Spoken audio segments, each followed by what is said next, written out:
एक लंबे समय पहले सुभद्रपुरम नामक एक गांव में सुभाष नामक एक आदमी उसके माता पिता के साथ रहता था। वो दोनों बहुत मेहनत करके सुभाष को थोड़ा पढ़ाते हैं। मैं सोचकर मुझे भी कोई काम करके उन दोनों ऐसे सोचता है। इसी कारण वो नौकरी ढूंढने उस गांव के बाजार को जाता है। ऐसे वो 2 दिन मार्केट में जान पहचान के लोगों को काम के लिए पूछता है, लेकिन सभी ना ही कहते हैं। तब वो आखिर में प्याज की व्यापार कर रहे एक बूढ़े आदमी से काम के लिए पूछता है, क्यों दादा, मुझे तुम्हारे दुकान में कोई काम मिलेगा क्या? मेरा छोटा सा व्यापार है बेटा, तुम्हें देने के लिए मेरे पास कोई काम नहीं है। हाँ, 2 दिन से घूम रहा हूँ दादा, कोई काम नहीं मिल रहा है, इसीलिए तुमसे पूछा मैंने। ऐसे दुख में कहता है, यहाँ काम करने से बेहतर तुम कोई व्यापार कर लो बेटा।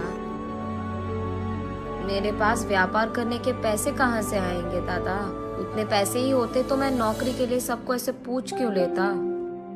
बूढ़ा व्यापारी थोड़ी देर सोचकर, मेरा भी कोई अपना नहीं है, हर रोज मेरी कमाई से थोड़ा मैं बचत के लिए रखता हूँ, वो पैसे मैं तुम्हें दूंगा, उससे तुम कोई व्यापार शुरू कर लो, लेकिन सिर्फ एक शर्त पे, तुम्हारे कमाई के लाभ से थोड़ा हिस्सा मुझे भी मिलना चाहिए, तभी दूंगा। ऐसे कहता है, तुम मेरी इतनी मदद कर रहे हो तो मैं हिस्सा क्यों नहीं दूंगा दादा?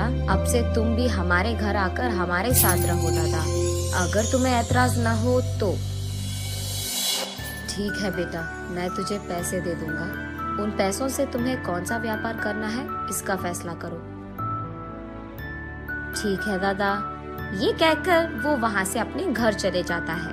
उस रात बहुत सोचने के बाद वो फैसला करता है कि उसे पानी पूरी का व्यापार करना है। अगली सुबह सुभाष बाजार जाकर उस बूढ़े व्यापारी से ऐसे कहता है, दादा, मैंने पानी पूरी का व्यापार करने का फैसला लिया है। ठीक है बेटा, तुम्हारी मर्जी, ये लो तुम्हारे निवेश के पैसे, इससे अच्छा व्यापार करो, कहता है वो बूढ़ा व्यापारी। ऐसे अगले ही दिन पानी पूरी का दुकान लगाता है सुभाष, और क्योंकि उस बाजार पूरे में कहीं भी पानी पूरी का दुकान नहीं था, छोटा हो या बड़ा, सभी सुभाष के ही दुकान आते थे। वहाँ उसी मार्केट में सुब्बैया नामक एक उधार देने वाला व्यापारी था। उसको इस बात का नाज था कि उससे पैसे लिए बिना उस पूरी बाजार में किसी ने भी कोई व्यापार शुरू नहीं किया। वो हमेशा यही सोचता था कि इस सारे बाजार में सबको मेरे ही पास आना होगा। हाँ, इसीलिए वो हर रोज उस बाजार में मौजूद हर दुकान में जाकर उसका हफ्ता लेकर उस दुकान में जो पसंद आए वो मुफ्त में ले लेता था। उसने एक भी बार किसी भी चीज के पैसे नहीं दिए थे। दूसरी तरफ उससे पैसे लिए बिना खुद का व्यापार शुरू करके सुभाष का व्यापार अच्छे से चलना देख सुब्बैया को बिल्कुल पसंद नहीं आता है। और इतना ही नहीं, सुब्बैया को पानी पूरी खाने का बहुत मन था, लेकिन सबसे जैसे वो मुफ्त में लेता है वैसे वो सुभाष से नहीं ले पाता, इसीलिए उसे जाने में दिक्कत होती थी। इसीलिए वो सोचते रहता है कि कैसे करे। तब उसे एक उपाय सोचता है। वो सोचता है कि अगर इस सुभाष के दुकान में कोई भी चीज खो गया तो उसे खरीदने के लिए पैसे लेने तो वो मेरे ही पास आएगा, तब मैं उसे पैसे देकर वापस में जितना मन चाहे उतना पानी पूरी खा पाऊंगा। ये फैसला करके वो रात में सबके दुकान बंद करने तक वही रहकर सुभाष के दुकान से रसोई की सारी चीजें चुरा लेता है। अगले दिन जब सुभाष अपने दुकान खोलता है तो वो देखता है कि रसोई में सामग्री पूरा गायब है। अरे रे, खाना बनाने की सामग्री कहाँ है? अयो, अब क्या करे? वो ऐसे परेशान रहता है जब वहाँ बूढ़ा व्यापारी आता है। बात जानकर, हाँ, अब चिंता करके कोई फायदा नहीं बेटा, पहले ये सोचो कि सामग्री कहाँ से लाया जाए। ऐसे कहते हैं। व्यापार शुरू करके कुछ ही दिन हुए हैं दादा, इसीलिए मैंने कोई पैसे नहीं बचाए, अब क्या करूँ मैं?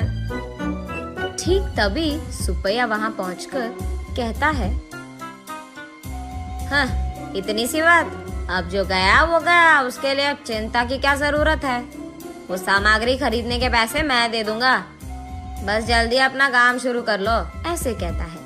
सुब्बैया के बारे में जाने बिना सुभाष उस बूढ़े व्यापारी के कहने से पहले ही, बहुत धन्यवाद साहब, सही समय पर मेरी सहायता कर रहे हैं आप, ऐसे कहता है।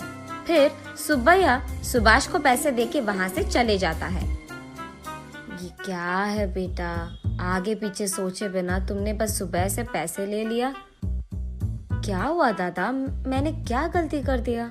हमारा व्यापार तो ठीक चल रहा है ना, तो बस उसका उधार जल्दी चुका दूंगा, ऐसे कहता है सुभाष। तुम्हें सुब्बैया के बारे में कुछ नहीं पता। उसके पास एक बार उधार जो ले लिया, हमेशा हमेशा के लिए पैसे लौटाते ही रहना पड़ेगा। इतना ही नहीं, उसको अगर हमारे दुकान में कोई भी चीज पसंद आ गया, चाहे वो कोई भी चीज हो, वो मुफ्त में ले लेता है। इस सारे बाजार में मैंने सोचा सिर्फ तुम हो जो उसके मुंह नहीं लगे, लेकिन आज तुम भी इसके जाल में फंस गए। अरे रे, हाँ क्या? पर मुझे पता नहीं चला कि मैं क्या करूं दादा। पैसे दे रहा था तो मैंने सोचा कि सहायता कर रहा था। हाँ चलो कोई नहीं, जो होगा सो होगा, देखा जाएगा। जल्दी काम शुरू करो बेटा।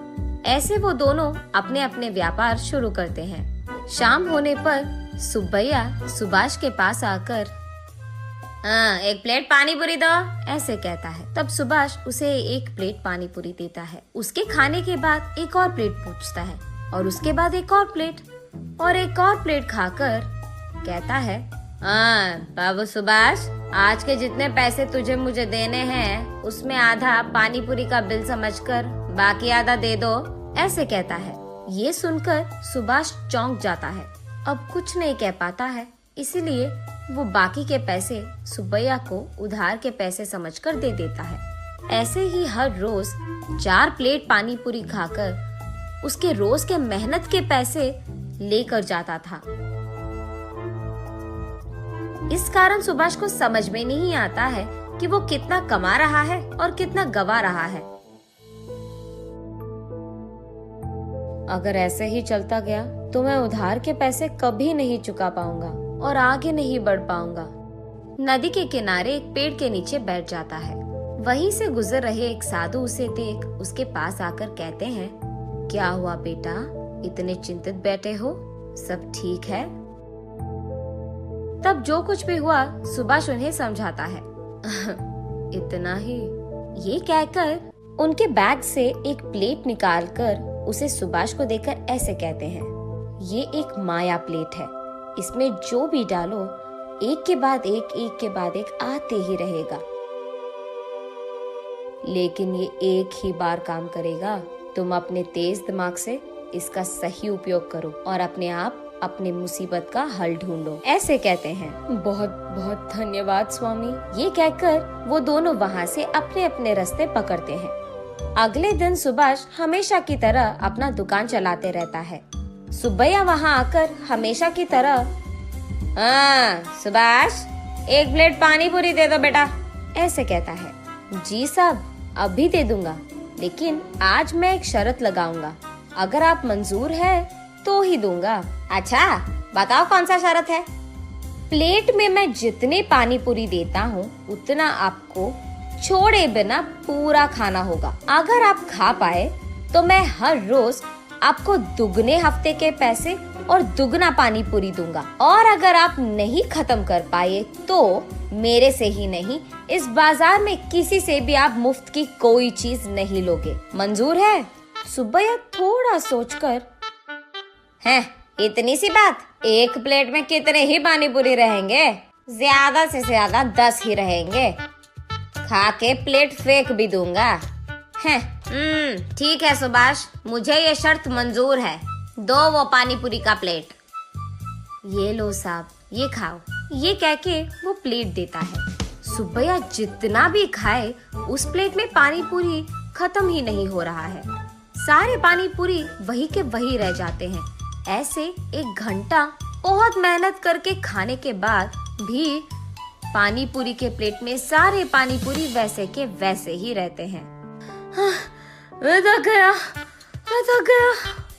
मैं हार मानता हूँ, ऐसे कहकर वो अपने पेट पे हाथ रखकर अपने आप को खींचते हुए उसके घर पहुंचता है।